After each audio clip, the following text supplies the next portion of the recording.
Bienvenue pour cette deuxième édition de nos discussions culturelles qu'on organise avec le studio et la Bassiette. On vous propose des discussions sur des œuvres féminines, féministes, avec à chaque fois une intervenante qui vient, une artiste ou une spécialiste sur le sujet. Et puis je vais laisser on va peut-être toutes se présenter.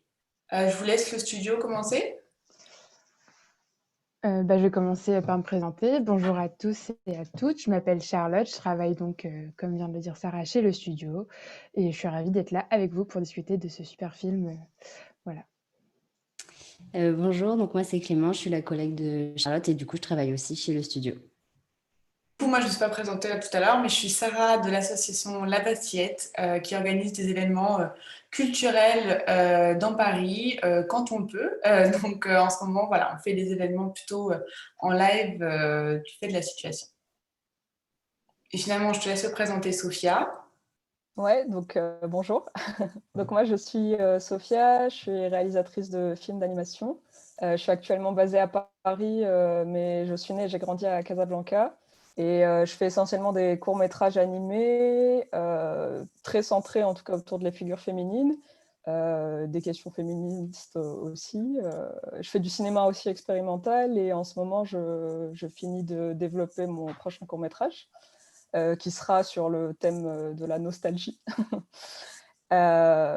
Voilà. Et parallèlement, je bosse sur différents projets, sur d'autres documentaires animés, parfois en tant qu'artiste, pour faire de la peinture animée. Je viens de finir de travailler sur un documentaire animé sur la sexualité des femmes slovènes dans les années 50. Et je vais bientôt commencer aussi à travailler sur un autre court-métrage suisse d'animation qui traite des origines arméniennes de la réalisatrice. Voilà.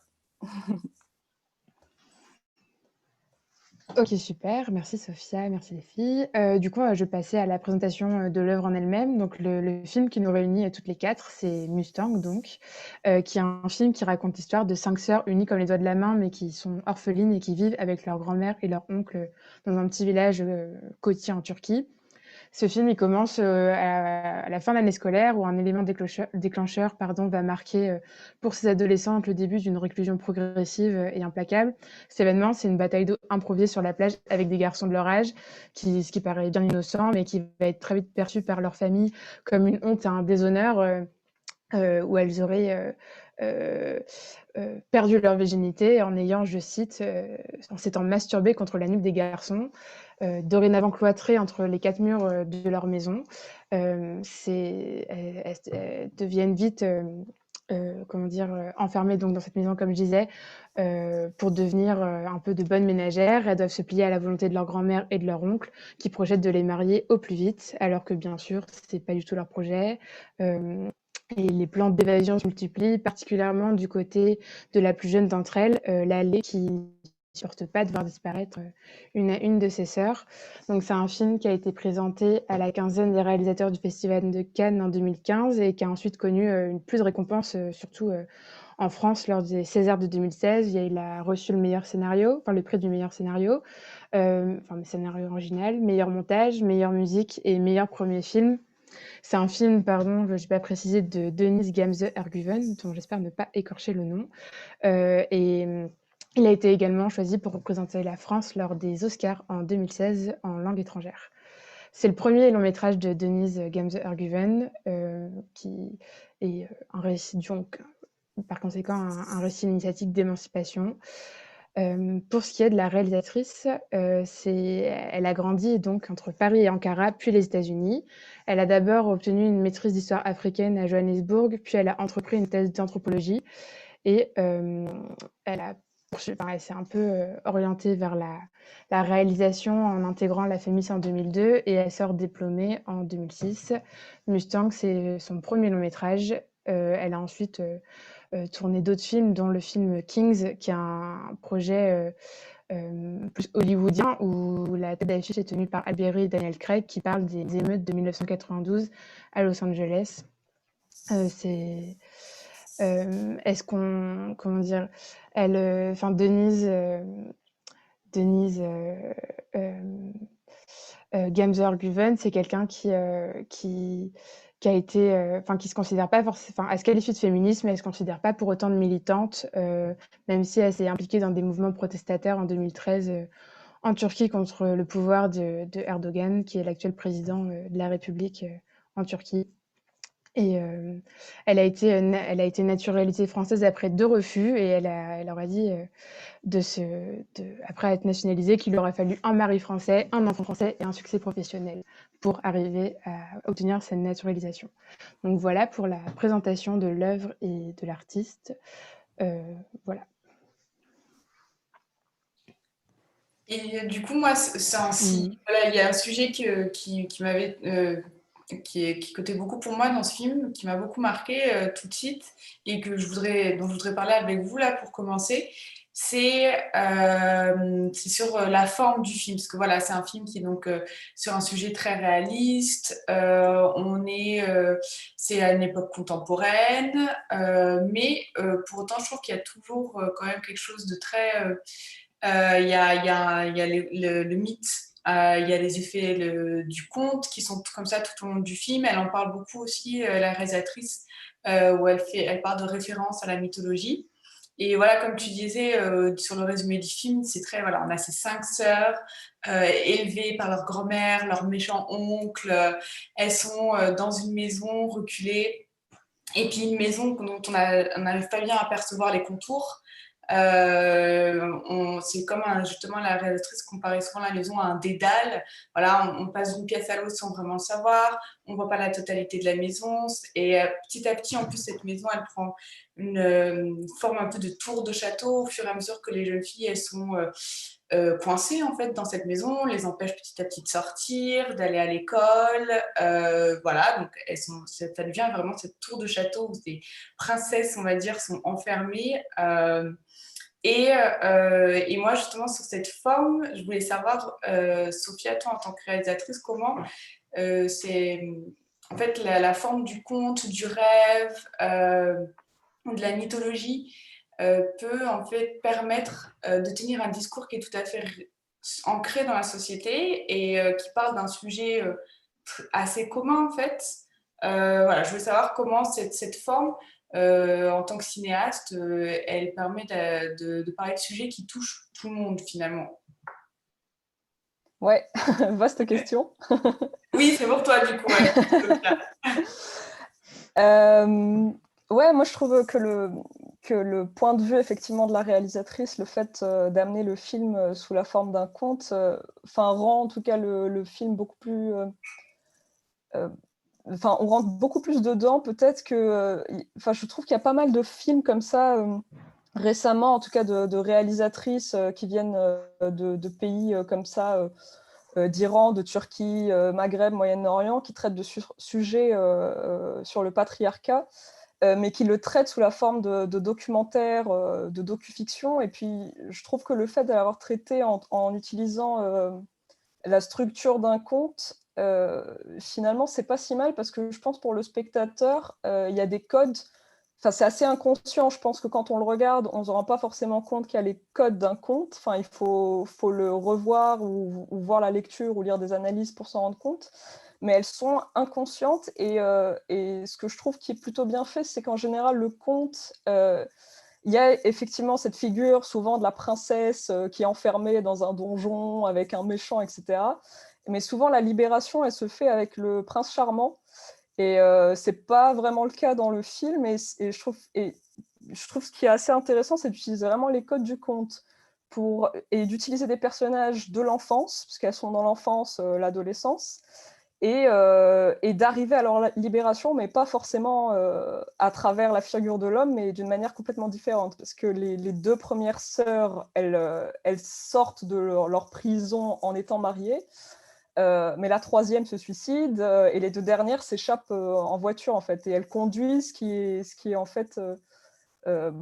conduire, c'est un acte libérateur, tu vois, de conduire ou de monter à vélo. Voilà, donc je trouve que c'est assez intéressant, effectivement, de traiter de sujets sociaux et graves voilà, comme la société patriarcale turque, je pense, où plusieurs pays d'ailleurs collent à cette image-là, mais de le traiter sous les codes un peu plus naïfs, enfantins, et il y a une espèce de décalage qui est intéressant, je pense, et qui donne son intérêt au film. Voilà. Je ne sais pas si j'ai répondu à ta question, Sarah. Si, ouais, c'est ça. Non, mais parce que justement, comme je sais que dans tes films aussi, quand tu fais de l'animation, tu utilises des motifs un peu du rêve aussi. Voilà, donc ouais, complètement. Et justement, c'est ce que je me disais aussi, c'est que tu touches plus, enfin, ça touche plus le spectateur, je pense, plus facilement qu'en utilisant ces motifs-là dont on a parlé, ouais. Ouais, moi, c'est mon premier court-métrage, il est basé sur le conte aussi. C'était basé sur, tu l'avais peut-être vu, mais c'était l'histoire d'une femme qui était née dans une fleur. Et Oui. c'était un peu basé sur les contes, la petite poussette d'une petite femme dans une fleur, etc. Et puis à la fin, on allait vers quelque chose de beaucoup plus réaliste et traiter de sujets plus durs comme le mariage forcé ou en tout cas la libération ailleurs que par la figure de l'homme. Parce que c'est vrai qu'on nous a souvent vendu ça, et par les Disney de manière générale, de la libération de la femme à travers le mariage. Et donc c'est pas mal d'avoir réadapté.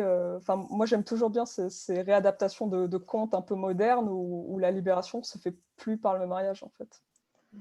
Ce que je trouve aussi intéressant dans ce film-là, c'est qu'en fait, c'est tout à fait lié à l'image du conte, c'est que l'histoire, on l'a su à travers les yeux de la plus jeune, donc Lalé, qui est justement la plus jeune. Et on l'a su à travers son regard, mais c'est aussi elle la narratrice du film. Et il y a tellement de situations qui sont très problématiques, on va dire, pour elle et pour nous en tant que spectateurs, qu'on voit à travers son regard et que. Enfin, par exemple, là, ce qui m'a marqué, c'est quand la grand-mère leur coud des robes que Lalé caractérise comme couleur de merde. C'est le regard un peu enfantin et presque innocent d'un enfant qui permettent de mettre des mots sur des situations qui sont difficilement descriptibles sans. Enfin, je sais pas comment l'expliquer, mais c'est ce mélange-là du regard de l'enfant et les codes du conte, ça permet de prendre des situations qui sont très réelles et d'essayer de les appliquer et de les faire comprendre de la manière la plus, pas innocente, mais possible. Mais les messages, c'est une manière de faire passer des messages qui sont hyper intéressantes et presque en contradiction avec ce qui se passe réellement dans leur vie, qui est loin d'être un conte finalement. Ouais, moi, je trouve que c'est le fait que ce soit dans les yeux de la petite fille, de la plus jeune, qu'on voit le film. Je trouve que du coup, c'est et un regard innocent et un regard très factuel en fait sur les choses. C'est c'est ça, genre elle voit ce qui se passe sans que ça lui arrive jamais. À chaque fois, ça arrive à ses grandes sœurs. Et du coup, en plus, on a vraiment ce sentiment de piège qui se referme sur elle parce qu'elle voit ses sœurs qui se marient, il y en a une qui se fait marier de force, une qui se suicide, enfin voilà, elles vont toutes pas très bien. Et on sent que, en plus, plus le film avance, plus il y a des barreaux aux fenêtres, plus il y a des grilles, plus il y a des pics, alors qu'elle est de plus en plus seule parce que toutes ses sœurs partent. Et du coup, on a vraiment ce sentiment de piège qui se referme sur elle et sur tout ce qui peut lui arriver. Elle a eu tous les cas de figure de ce qui peut lui arriver et ce qui va sans doute lui arriver si elle fait rien. Et du coup, je trouve que c'est un mélange de regards très factuels sur ce qui se passe et du coup qui l'incite à avoir des réactions enfantines de je suis pas contente, je réagis et je fais entendre ma voix que ses grandes sœurs n'ont pas forcément parce qu'elle leur a déjà arrivé des choses pas très cool et du coup qui n'ont pas les mêmes réactions d'enfants que peut avoir la plus jeune et je pense que c'est aussi pour ça qu'il y a eu ce désir que ça se voit à travers ses yeux pour mélanger un peu tout ça, je pense. Ouais, et puis la figure, le fait que ce soit la plus jeune sœur, c'est encore un élément du conte, hein. Souvent, on a ça dans les contes, c'est toujours les trois petits cochons, les trois ours, c'est toujours le dernier qui est un peu le plus malin. Du coup, on s'attend presque à ce que ce soit elle qui va les faire sortir de leur prison, parce que du coup, ça réutilise vraiment des outils vieux qui sont les outils du conte. Et ouais, on les suit, mais dans un décor assez réaliste. Ouais. Mm. Il y avait, je l'ai re-regardé du coup pour mieux en parler, parce que la dernière fois que je l'ai vu, c'était à sa sortie, je sais plus, il y a 5 ans peut-être. Et il y avait quelque chose qui m'avait, je sais pas ce que vous en pensez vous, qui m'avait un peu frappé dans le personnage du coup de la petite dernière, Lalé. C'est que c'est un peu la plus futée qui va qui va sortir sa sœur de la prison familiale, etc. Mais c'est aussi, alors je sais pas trop comment on peut l'interpréter, c'est aussi bizarrement celle qui a le plus les caractéristiques de genre masculine par rapport à ses autres sœurs. Le fait qu'elle adore le foot et que ses sœurs veuillent pas aller voir le foot, qu'elle apprenne à conduire une voiture. Donc je sais pas, je me suis, voilà, c'est un film que j'adore, mais j'ai essayé de soulever peut-être quelques petits points critiques en re-regardant. Et je sais pas trop ce que enfin, C'est vrai, ce que ça m'inspire. ouais, c'est vrai que maintenant que tu le dis, Sophia, j'avais pas forcément fait attention, mais comme tu dis, au final, celle qui a le regard le plus critique de toutes, qui arrive à les faire s'échapper, comme tu dis, c'est la plus petite qui va aller conduire, apprendre à conduire avec, on aura peut-être l'occasion d'en parler, Yacine, qui a c'est un vendeur qu'elle croise souvent sur sa route. Elle aime le foot. C'est vrai que j'avais pas pensé. Est-ce que du coup, ce serait là, pareil, comme toi, j'aime beaucoup le film. Mais c'est vrai que ça fait comme si, au final, la figure qui arrive à sortir de cette situation, c'est une figure un peu masculine. C'est vrai que non, là, tu m'as tout retourné le truc, j'avoue. J'avais pas visualisé ça comme ça. Mais est-ce que, parce qu'en vrai, c'est vrai que c'est hyper intéressant comme questionnement, mais est-ce que justement, il ne faudrait pas prendre le problème dans l'autre sens? Enfin, le problème, je sais pas si c'est un problème, mais est-ce que justement, est-ce que c'est pas celle qui serait la moins, entre guillemets, «conditionnée» pour sa future vie et qui du coup, elle a le plus grand désir de liberté et donc peut-être, je sais pas si on peut l'affilier à son fait qu'elle se pose pas la question si elle est censée aimer le foot ou pas, parce qu'en soi, aimer le foot, c'est certes, ça a une caractéristique plus masculine que féminine, mais c'est quand même très sociétal finalement. C'est vrai. Enfin, je pense, enfin, en tout cas, moi, mon avis là-dessus, c'est que peut-être comme c'est celle qui le rentre moins dans les cases et qui est le moins encore la plus, comme c'est la plus jeune, elle a eu le moins de temps d'avoir tout le regard des autres sur elle, de vraiment s'ancrer, de s'intégrer, on va dire, dans la société ou la société turque, etc. Et que ce qui pourrait expliquer pourquoi est-ce elle est autant contre tout ce qui leur arrive et qu'elle aime le foot et qu'elle veut apprendre à conduire, etc. Enfin, après, ça n'engage que mon avis, mais je pense que ça peut être une piste aussi de le voir comme ça. Moi aussi, je l'avais pas vu comme ça. Après, j'aurais tendance à séparer un peu les deux. Enfin, parce que pour moi, les deux trucs un peu masculins qui sont sortis de son personnage, c'est vraiment qu'elle aime le foot et qu'elle conduise. Mais pour moi, c'est deux trucs un peu qu'on pourrait séparer dans le sens où elle aime le foot. Mais c'est une enfant, du coup, une enfant qui aime le foot, il n'y a rien de très choquant là-dedans. Et le fait d'apprendre à conduire, pour moi, c'est vraiment le seul moyen. En fait, elle a compris très vite que si elle voulait partir, le choix.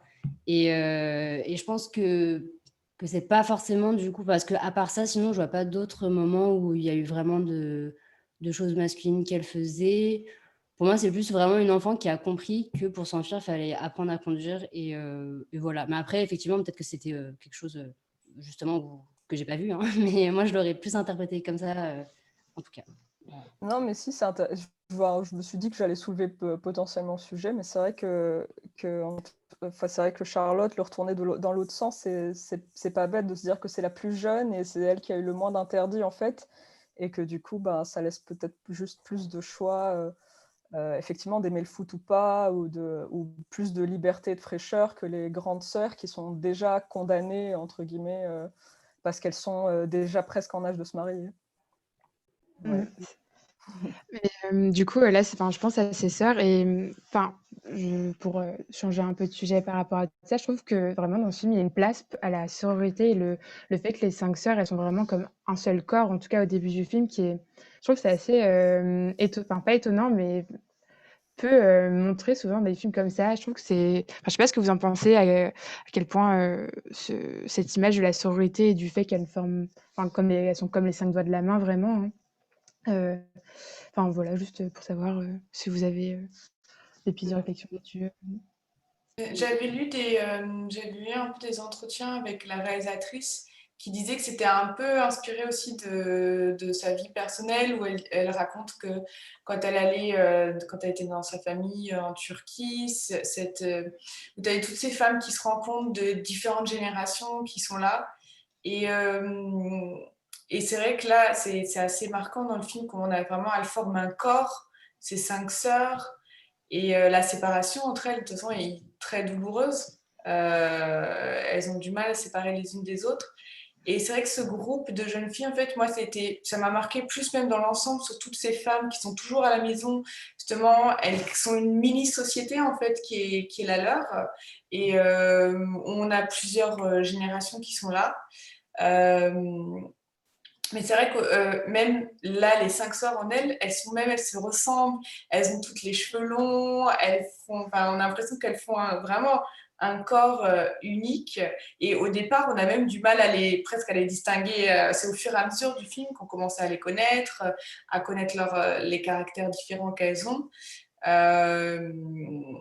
Euh, ouais, je sais pas, je pense que c'est vraiment, parce que peut-être que la réalisatrice voulait, c'est ça, représenter ces sœurs qui forment un tout et qui se séparent au fur et à mesure et ça rend tout le mariage qu'elles vont faire au fur et à mesure qui sera de plus en plus douloureux en fait. Le fait qu'elles étaient si solidaires et qu'elles se séparent, c'est la fin de c'est aussi la fin en fait de leur enfance. C'est la fin de leur enfance. C'est le début de la vie de femme en fait, de vivre séparément de ses sœurs aussi, de quitter le foyer familial. Tu quittes ce groupe de sœurs, tu vas en fait dans la famille de ton mari et elles disparaissent les sœurs qui se sont mariées. On les retrouve qu'après quand elles sont à l'enterrement. De la sœur qui s'est suicidée en fait. C'est le seul moment, je crois, après où on les revoit tout ensemble, mais c'est comme si leur être ensemble, le corps qu'elles créent, qu'elles forment, pardon, ça appartient à l'enfance et au fur et à mesure qu'elles quittent l'enfance et qu'elles vont vers l'âge adulte euh, ce qu'incombe qu'être une femme dans voilà, leur société, enfin, l'entourage dans lequel elles vivent, ça fait qu'elles quittent l'enfance, elles quittent leur sœur en fait. Moi je le vois comme ça en tout cas. Et le fait aussi qu'elles forment un seul corps, je trouve c'est très imagé enfin c'est très Ouais. montré visuellement dans le film. Parce qu'au tout début, il y a une image comme ça où elles sont vraiment toutes emmêlées les unes aux autres, toutes les 5. On les voit tout le temps, tout ensemble, vraiment. Il y a plein de fois où on ne sait pas à qui appartient le pied, la main, la tête, etc. Et aussi le contraste de quand elles se retrouvent pour l'enterrement, où elles sont plus que 4 et elles sont toutes collées, mais très très tristes forcément. Il y a vraiment ce décalage effectivement de corps où elles ont perdu un même. Et du coup, il y a la différence entre quand elles sont toutes les 5 et heureuses, parce qu'à chaque fois qu'elles sont toutes les 5, elles sont heureuses, et quand elles sont plus que 4, le contraste, je trouve, est très imagé. Donc, ouais. Ouais, non, je trouve que c'est vraiment un film qui illustre parfaitement la sororité. Bah, ces 5 sœurs, on dirait presque les 5 doigts de la même main. Et c'est vrai, tu as raison, elles sont toujours, enfin, leurs corps sont toujours entremêlés, en tout cas à la caméra, et on ne sait pas qui est qui. On a l'impression que c'est une même personne. Et, et je trouve aussi le fait que ça se passe comme ça dans ce village en Turquie où elles sont recluses, le fait qu'elles soient dans dans cet espace fermé, ça renforce encore plus le caractère vraiment intime et la solidarité qu'il y a entre elles. Euh, ouais, que si, c'est toute la thématique du film, que si elles n'étaient pas dans cet espace fermé, je ne sais pas si on sentirait autant cette sororité, en tout cas, qui est vraiment flagrante du fait qu'elles sont dans le même petit espace tout ensemble. Voilà, je trouve que c'est une thématique du film, tout ce qui est l'espace public, l'espace privé, quoi, comment elles sont toutes regroupées ensemble dans l'espace privé. Et comme elles essayent en fait d'accéder à l'espace public. En parlant d'espace public et d'espace privé, je trouve que c'était particulièrement marqué dans le film qu'il y avait vraiment une place, la place des femmes dans l'espace privé, que ça soit donc les sœurs, mais aussi toutes les tantes, les grand-mères, etc., qui sont très présentes pour les filles, mais à chaque fois dans la maison et pour régler les affaires, mais très officieusement, et qu'à chaque fois que c'était de l'espace public et pour rendre les choses officieuses, c'est là que les hommes intervenaient, quand entre guillemets, les seuls moments où l'oncle intervenait dans les mariages, c'était pour accepter les demandes en mariage que les pères faisaient pour leurs fils quand ils mariaient, pour demander la main donc des filles, des 5 sœurs. Et enfin, je trouve que c'est très intéressant, même un peu l'opposition qu'il y a entre dans l'espace privé où on a donc la grand-mère et les filles. La grand-mère qui, même si elle essaye de bien éduquer ses filles, on sent que son intention n'est pas mauvaise, au final est très complice de finalement tout ce qui se met en place, et comment est-ce que c'est petit à petit tel geste, quand elle leur coud les robes, quand elle leur apprend à être une bonne ménagère, quand elle essaye de les montrer au village pour montrer à quel point elles sont des femmes respectables. C'est presque en opposition même à cette idée de sororité entre les sœurs. Enfin, je trouve ça vraiment intéressant, parce qu'il y a la sororité au sens très, très lien du sang, mais aussi la sororité au sens les relations entre femmes et comment est-ce qu'on peut s'entraider. Et là, c'est très, très tangible comme lien au niveau de la grand-mère et même des voisines qui dénoncent les 4 filles, enfin les 5 filles, pardon, quand elles sont sur la plage avec les garçons. Enfin, c'est toujours très, très nuancé comme discours et comme lien entre femmes, comment on se soutient ou comment, au contraire, est-ce qu'on se désolidarise des conditions de chacune. Moi, je veux parler avec vous aussi, comme on parlait voilà, de la place des femmes, de ce groupe de sœurs qui forment corps. Euh, Quand même, au final, il y a la plus grande des sœurs. Alors, j'ai oublié c'était comment elle s'appelle, mais elle, C'est c'est celle, Sonaï. c'est ça, Sonae, c'est ça, ouais. Elle va vouloir se marier. C'est celle qui va, au final, le mariage, elle va le vivre quand même différemment de sa même sœur. Selma, je crois qu'elles se marient en même temps. Elles ont leur mariage qui est en même temps. Les deux premières sœurs sont mariées parce que il y en a, la plus grande, Sonaï, c'est quand même son moyen de vivre avec celui qu'elle aime, en fait. Parce qu'on la voit, on la voit avoir vraiment sortir de la maison en cachette pour retrouver son amoureux. Et il y a cette scène marquante du film où on a le mariage des deux sœurs en même temps. Et tu as Sonaï qui est joyeuse. Vraiment, nous, on est même content avec elle, en fait, à la vraie célébration du mariage. Elle va pouvoir vivre avec celui qu'elle aime. Après, on verra jamais comment ça se passe dans le couple, puisqu'on reste toujours du point de vue de la plus petite sœur de l'allée. Et voilà, c'est quand même assez marquant. Je trouve qu'il y a un des personnages, enfin une des filles, qui, en tout cas, a l'air satisfaite de sa situation. On ne sait pas après comment ça se passe. Elle est quand même très libre sur sa façon d'être, tout comme ses sœurs. Mais c'est la seule qui va faire un mariage d'amour et qui, on a l'impression, s'y retrouve quand même. Donc, voilà, je voulais juste en parler avec vous de cette différence qu'il y a complètement avec les autres sœurs du groupe. Comment elles se distinguent des autres, en fait, finalement. Ben moi, personnellement, j'ai l'impression qu'elles en sortent toutes de manière différente, parce que du coup, la première sœur, Sonaï, elle en sort par un mariage d'amour. Peut-être elle est plus chanceuse que sa sœur cadette. Puis celle d'après, elle est plus passive, en fait. Elle se marie avec le premier venu. Elle se suicide, donc elle en sort par la mort. Et puis Nour, elle est sauvée par sa petite sœur. Donc ça que je trouve intéressant, c'est que chacune, elle a une histoire propre et sa façon, en tout cas, de sortir de l'enfer de cette maison. Et ouais. Et Nour, je trouve qu'elle est sauvée par sa petite sœur, mais c'était celle qui était le plus à même de rentrer dans le moule malgré elle, en fait, je trouvais. Parce que la première, autant elle est heureuse, mais elle ne rentre pas trop dans le moule. Voilà, elle est assez libre sur plein de sujets, la sexualité, etc. Alors que Nour, je trouve, si sa petite sœur n'était pas là, elle se serait mariée, elle aurait s'invité, elle aurait souri.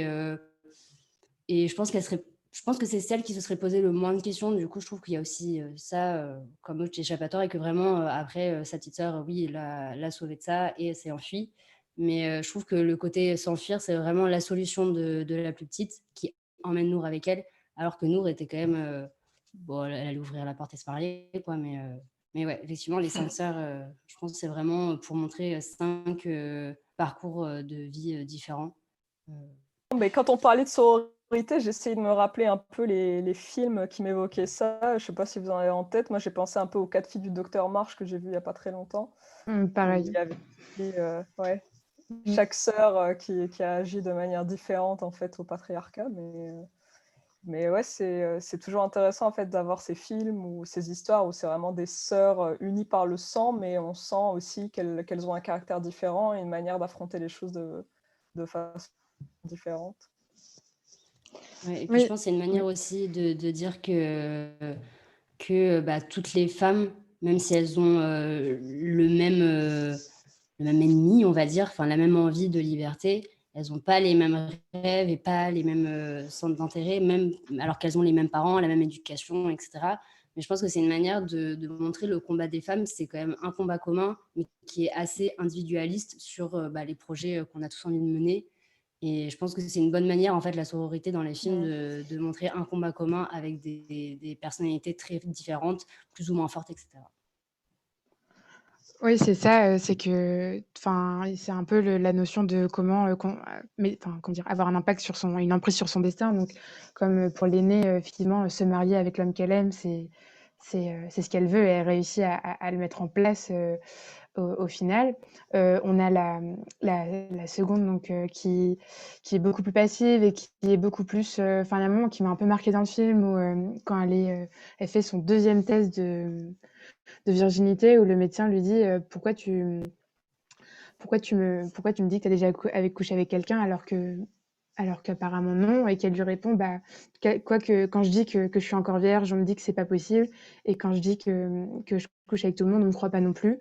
Et je trouvais que c'était enfin, très fort dans de toute manière, enfin, même si, comment dire, qu'on n'est pas toujours, enfin, du coup, il y a des gens qui savent ce qu'ils veulent, il y en a qui savent pas forcément, il y en a qui subissent beaucoup plus un peu la pression autour d'eux, et que chacun s'en sort un peu comme il peut et de la meilleure manière possible. Et que je pense que c'est ce qui arrive un peu avec donc pas la, pas Laleh, pardon, mais celle Nour, du coup, c'est que même elle était plus passive, mais qu'au final, on voit bien qu'elle explose un peu quand Laleh finit par la sortir de ses griffes et qu'elle s'enferme dans la maison, que vraiment, c'est pas du tout ce qu'elle voulait, et que c'est presque à ce moment-là qu'elle s'en rend vraiment compte. Et que c'est aussi dur parfois de vraiment mettre les limites, de savoir ce qu'on veut ou ce qu'on subit. Enfin voilà, que c'est un peu flou. Et une chose dont je voulais aussi parler avec vous, que je pense bon, c'est important dans le film, c'est le contexte aussi politique dans lequel le film est ancré. Voilà, on a parlé de la forme qui était plutôt du conte, mais que quand même il y a des petits rappels dans le film au discours politique ambiant de l'époque. C'est vraiment discret, mais j'avais noté il y a un moment où justement, du coup, après ses fiançailles, elle est dans la cuisine en train de manger des biscuits. On entend de la radio qui parle des féministes qui ne comprendraient pas, qui refusent la maternité. Et puis il y a un autre moment aussi où ils sont tous à table et on entend, ça doit être la télé, un discours d'Erdogan qui parle des femmes et il y a un discours sur comment conserver leur chasteté.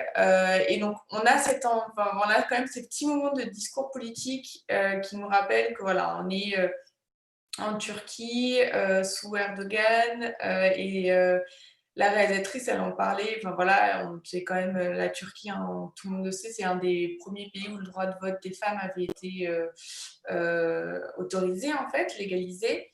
Et c'est sur ce retour en arrière, enfin, la réalisatrice disait que voilà, elle voulait aussi parler de ça, cette régression qu'il y a au niveau des mœurs et du droit des femmes dans la société. Et il y a aussi, je pense, quelque chose que peut-être nous, voilà, comme on n'est pas turc, on peut moins s'en rendre compte, cette distinction entre peut-être la campagne et la ville aussi. Parce que les filles, elles sont toujours aussi, enfin, et à la fin, c'est ce à quoi elles aspirent, c'est d'aller à Istanbul, qui est cette ville qui serait peut-être plus ouverte sur les mentalités. Et je pense qu'il y a ça aussi que la réalisatrice voulait représenter. Elles sont à la campagne, enfin une ville côtière, tout le monde se connaît, tout le monde parle sur tout le monde. Donc la réputation, c'est hyper important. Et voilà, je pense que c'est aussi quelque chose qu'elle voulait montrer dans son film, la réalisatrice. Hein, mais c'est très subtil à chaque fois sur la forme.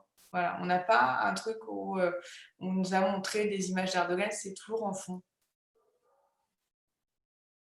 Moi, je trouve ça pas mal que ce soit assez subtil parce qu'on le comprend, mais ça, justement, ça ancre pas le film dans un genre documentaire réaliste de la société turque.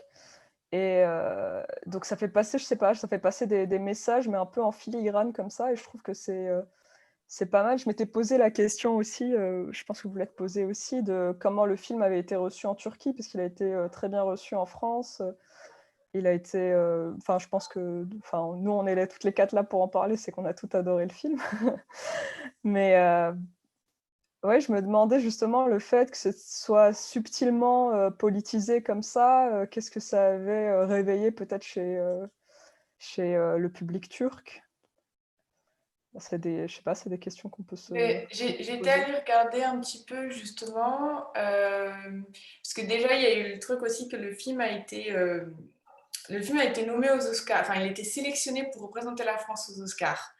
Et donc il y avait ce truc de les Turcs étaient un peu enfin voilà attirés par le film parce que c'est en soi la production elle est française, la réalisatrice enfin voilà la nationalité du film était française mais ça représente quand même la Turquie et donc en Turquie ça avait un peu attisé la curiosité ce film et donc j'ai voulu un peu regarder et de ce que j'ai vu ça avait été un peu au niveau des critiques il y a eu tu vois deux camps hein, tu avais ceux qui trouvaient que justement la réalisatrice elle avait un regard en fait d'occidental sur ce qui se passait et que de toute façon elle vit plus en Turquie, elle a son regard elle comme ça sur la société et puis après tu as aussi quand même apparemment des critiques qui disait que justement c'était bien parce que le film il soulevait des questions qui sont pas voilà soulevées habituellement mais bon voilà j'ai que les retours j'ai que lu trouvé des choses sur le journalisme je sais pas comment ça a été reçu dans la société je pense que c'est un film qui est sorti dans des salles à réessai c'est pas un film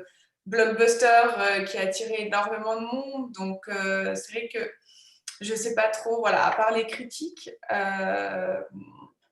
comment c'est reçu par tout le monde. Mais comme tu dis, comme il avait fait quand même pas mal de bruit ce film, je pense qu'il a attiré des gens qui étaient curieux de le voir.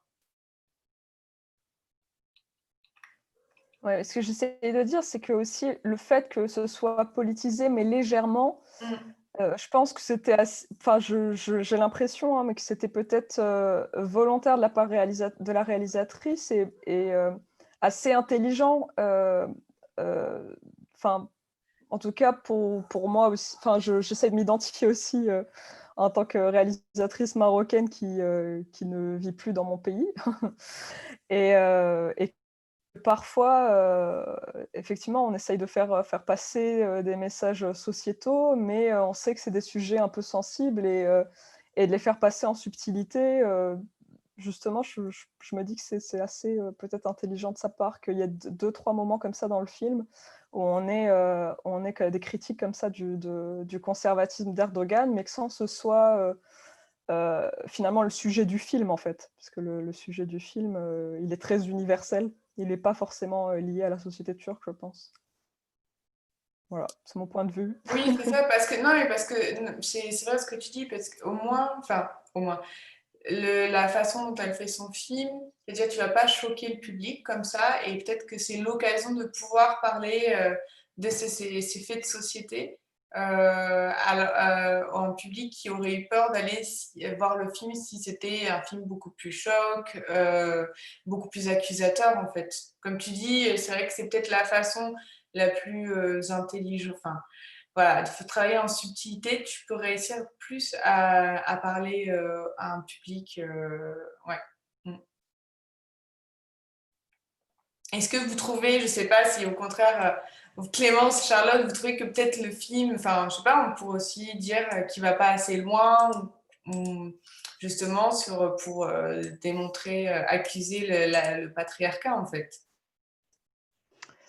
Moi, je trouve qu'il y a un bon équilibre entre. Parce que je pense que pour faire bien passer des messages, évidemment, c'est important qu'il y ait des grosses prises de conscience militantes, etc. Mais un film comme ça, comme dit Sophia, qui est plus dans plus subtil, qui fait passer des messages, mais qui, sans pour autant mettre des pancartes devant les yeux des gens, etc. Ça permet aussi de nuancer beaucoup déjà les propos, et comme c'est des sujets qui sont surtout, enfin, dans des... Enfin, j'imagine que la société turque, c'est des questionnements qui sont un peu... Où tu as la notion de culture, la notion de... Enfin, bref, c'est des sujets un peu touchy, on va dire.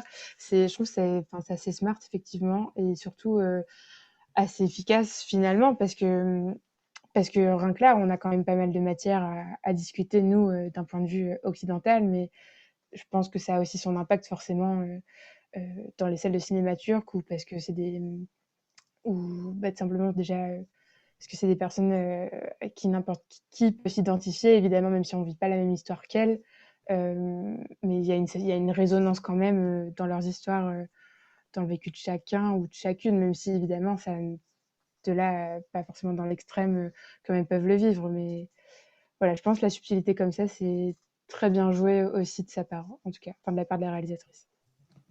Oui, moi je rejoins beaucoup le côté universel. Enfin, je pense que vraiment le côté, c'est ces 5 sœurs voilà, qui subissent des choses révoltantes et on n'a pas forcément besoin de savoir. Enfin, je trouve qu'on oublie assez facilement que ça se passe en Turquie. Ouais, c'est vrai. Et je trouve que c'est bien justement le côté universel et pas politique. Et aussi, je pense que ça rejoint encore une fois le fait qu'on a le point de vue des filles, de la petite dernière, qui n'est pas, enfin, les filles sont pas politisées, c'est pas du tout quelque chose auquel elles s'intéressent spécialement, etc. Donc je pense que ça rejoint encore le point de vue d'enfant qui entend des choses à la radio, etc., mais qui ne se rend pas forcément compte de la politique de son pays, parce qu'en fait, pour elles, c'est la normalité et elles n'ont pas vu autre chose. Donc je pense que ça rejoint encore ce point-là. Mais effectivement, je trouve que c'est bien de le faire comme ça, et je pense que c'est pour ça que ça touche autant de gens. C'est le côté vraiment universel des 5 sœurs. Ça pourrait arriver n'importe où, et là, c'est la Turquie parce que c'est comme ça aujourd'hui, mais ça pourrait tout à fait être ailleurs. Je trouve ça assez bien de faire ça, ouais. Je pense aussi ce qui rend l'œuvre encore plus universelle, c'est l'âge des personnages aussi.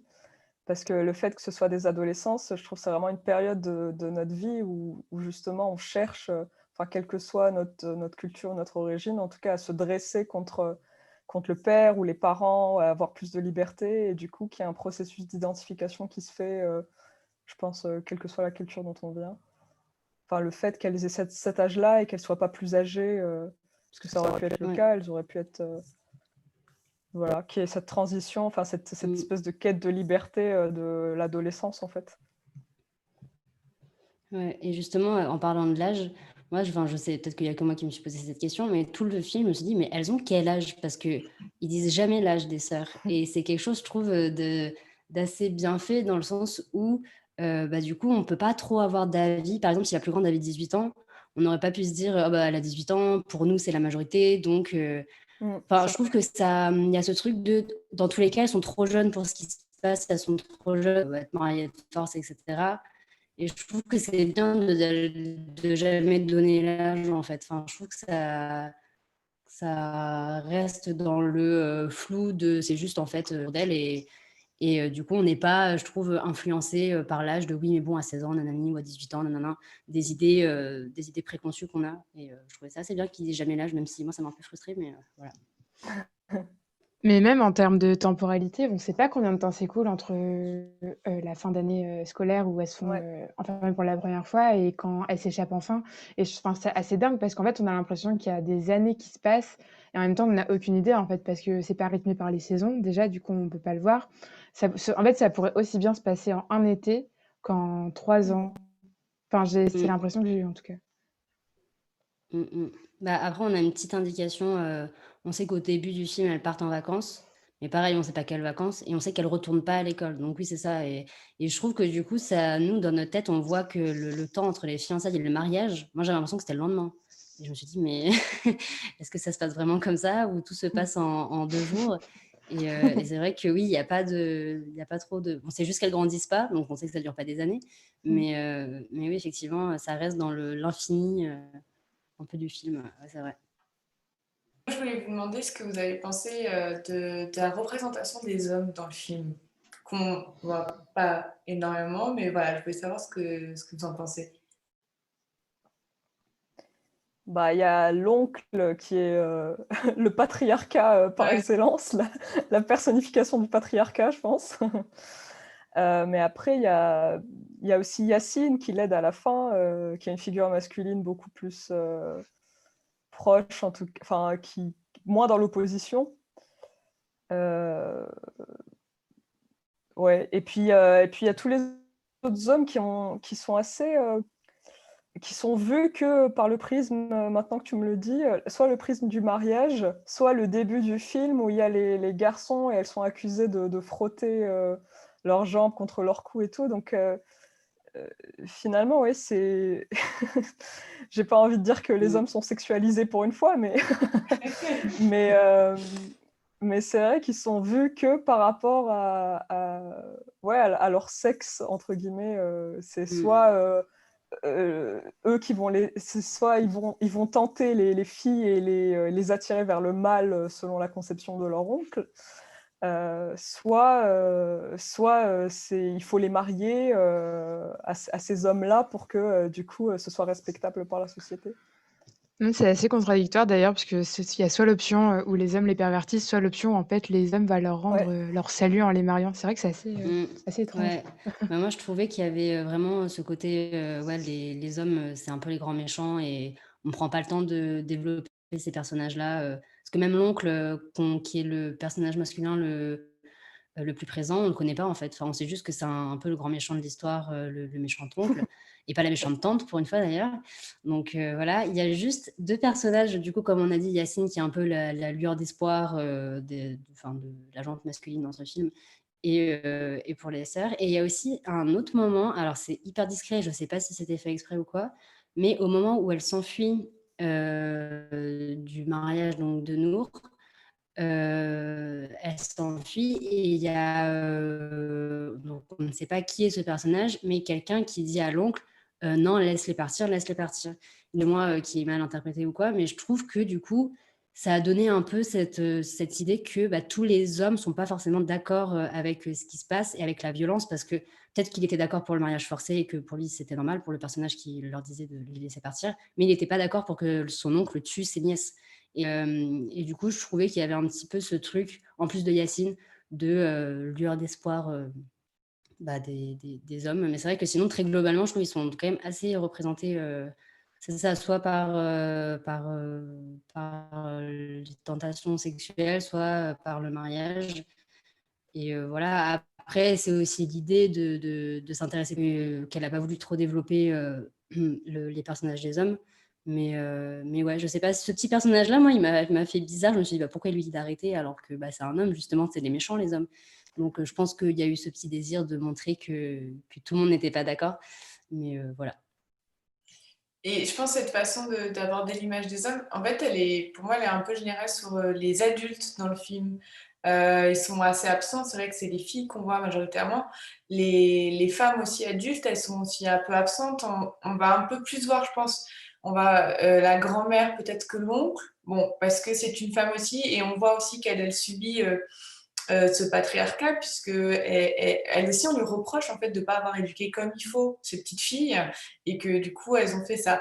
Mais c'est vrai que je pense que c'est aussi de toute façon un truc global dans le film qui est on est là pour voir le groupe de filles, la jeunesse, et puis en fait, les adultes, ils sont un peu en dehors de cet espace, ils sont assez absents, on les connaît pas très bien en fait. Mais les hommes encore plus que les femmes dans le film.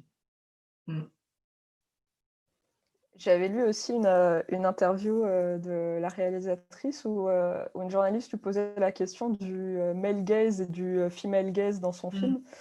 Alors, bon, c'est un peu, je digresse un peu par rapport à ta question, mais ça m'a juste fait penser à ça. Je trouvais ça assez intéressant. Elle disait qu'elle avait dû lutter un peu contre ça pendant son film parce que les caméramans étaient des hommes.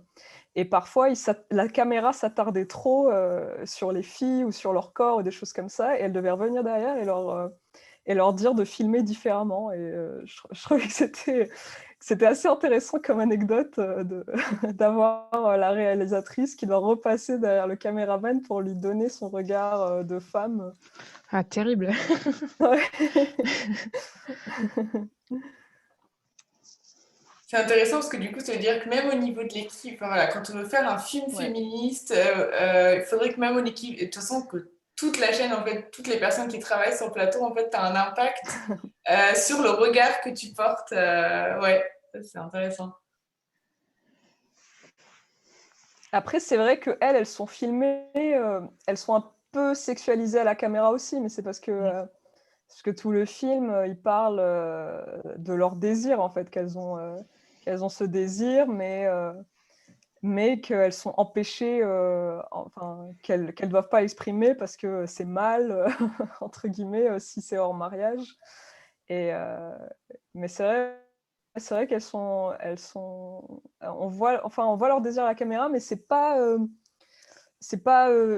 vulgaire et on sent que c'est une caméra féminine parce que c'est peut-être plus intimiste en fait d'une certaine manière, plus que sexualisé entre guillemets. Voilà, petite remarque. Oui, bah, c'est vrai que la sexualité, elle est quand même présente enfin, le sujet de la sexualité est quand même assez présent dans le film, dès le début, de toute façon, puisqu'elles sont accusées, voilà, comme on a dit, de masturbation avec les garçons. Et puis, il y a la scène aussi où la grand-mère, avant le mariage, elle sort un livre. Je ne sais pas si vous vous souvenez, un livre sur la sexualité qu'elle veut donner aux deux sœurs qui vont se marier. Et comme tu dis, Sophia, en fait, bah, on voit leur désir, il est là, mais, mais ouais, je sais pas, il est présenté tout en douceur, mais il est là quand même. La question de la sexualité, je trouve elle est très présente dans le film quand même. Mais je trouve que c'est très comment c'est mis en scène. Je trouve que c'est pour montrer en fait qu'à l'adolescence, c'est l'âge où on commence à s'intéresser à ça, on commence à ressentir du désir et on sait pas trop pourquoi, on sait pas trop comment, mais ça se passe. Et du coup, je trouvais que c'est intéressant justement de voir que en tant que femme, à cet âge-là, elles ont du désir et que c'est normal et que c'est pas forcément, c'est ça, sexualisé, etc. Comme on l'a dit. C'était aussi pour montrer qu'en tant que femme, on a du désir et que c'est normal. Et à l'adolescence, ça se réveille, les hormones se réveillent comme les garçons. Et voilà. Je sais pas Ouais. si vous voulez soulever une dernière chose avant qu'on termine. Moi, pas spécialement. J'ai l'impression qu'on a fait pas mal le tour. Après, évidemment, c'est une discussion qui pourrait sûrement encore durer 3 heures de plus parce que c'est très riche comme film et comme sujet de manière générale. Voilà. Non, mais après, moi, je voulais juste pour conclure la discussion, faire un petit parallèle avec deux autres films auxquels j'avais pensé. Je ne sais pas si vous avez vu le film, un autre film turc qui est sorti en 2018 qui s'appelle Sibel, sur une jeune femme qui est muette et qui communique par le sifflement en fait. Elle parle un langage sifflé. Voilà, c'était juste pour ouvrir un peu la discussion sur d'autres films contemporains turcs qui présentent des femmes comme personnage principal. Moi, je vous recommande fortement ce film aussi sur s'assumer en tant que femme et sur ses désirs et ses choix de vie en fait. Et après, ça m'a fait penser, là, de l'actualité encore plus récente, ce film, là, Mustang, j'avais envie de faire un parallèle avec Mignonne de Maïmouna Doucouré, qui a fait beaucoup de bruit, justement parce que aussi sur la sexualité, la représentation de la sexualité de ces jeunes filles, voilà, bon, on sait que c'est une erreur de marketing de Netflix, et je ne vais pas m'étendre maintenant dessus parce que ce serait un gros sujet, mais moi, j'ai adoré ce film et voilà, je le recommande aussi beaucoup. Sur les jeunes filles, l'adolescente, comment s'assumer, ses envies, avoir aussi représenté son identité. Voilà, je pense que c'est aussi un film avec lequel on peut faire un parallèle. Ouais. Moi, en film, en parallèle, on l'a déjà été évoqué plus tôt, mais il y avait Les 4 filles du Docteur March, effectivement, mais qui, pour le coup, qui ne parlent pas de la société des femmes dans la société turque, mais plus de l'aspect de sororité et aussi de la sortie de l'enfance, comment sortir de ça et comment est-ce qu'on prend des chemins différents, même si, comme ça a été dit plus tôt, on a été élevés dans le même berceau. Voilà, vaste sujet. Moi aussi, en film, ça m'a tout de suite fait penser au film Les femmes du bus 678 de Mohamed Diab, parce que c'est des sujets qui sont un peu les mêmes, mais là, c'est du point de vue de femmes adultes. Et c'est un peu le même schéma de trois femmes qui ont des caractères propres à elles-mêmes et pas du tout les mêmes envies, pas du tout les mêmes rêves, mais le même combat d'agressions sexuelles qui se passent de manière impunie dans leur pays. Tout de suite fait penser à ce film-là. Donc, c'est pas une réalisatrice, mais je trouve que les personnages sont assez intéressants et bien mis en scène. Et voilà, je vous invite à le voir si vous ne l'avez pas vu. Voilà. Moi, j'avais pensé un film qui parle aussi des difficultés qu'ont les réalisatrices à faire des films qu'avec des hommes, en lisant des dessous des interviews avec la réalisatrice Denise Gamze-Erguvan, qui est un film qui s'appelle À la recherche de Kulthum. Donc, Kulthum, qui est une diva très connue dans le monde arabe, qui avait vraiment une personnalité qui s'est vraiment imposée et qui a imposé respect au milieu d'un cercle principalement masculin dans la musique arabe. Et l'histoire, en fait, c'est un petit peu complexe, alors je vais essayer de résumer. C'est on suit cette artiste qui est une artiste iranienne qui s'appelle Shirin Neshat, qui est fan de Kulthum et qui veut faire un film sur cette réalisatrice. Donc il y a une mise en abîme où dans le film, on voit la vie de Kulthum, qui est cette figure féminine et féministe. Et on voit la réalisatrice qui fait un film sur cette diva et qui rencontre des difficultés liées au fait qu'elle est une femme qui fait du cinéma dans un milieu principalement masculin. Donc voilà, c'est un film que j'avais adoré, je vous le conseille. Film iranien. Je le note sur ma liste en tout cas. Ok, et ben je pense qu'on va terminer là. Du coup, je rappelle que la semaine prochaine, on se retrouve pour une dernière session de culturel et qu'on va parler du livre Mets leurs yeux dardés sur Dieu de Zora Neale Hurston. J'espère que je le dis correctement. Voilà, et sinon, je vous remercie toutes d'être venues. Merci beaucoup, Sophia. Et on se voit peut-être une prochaine fois.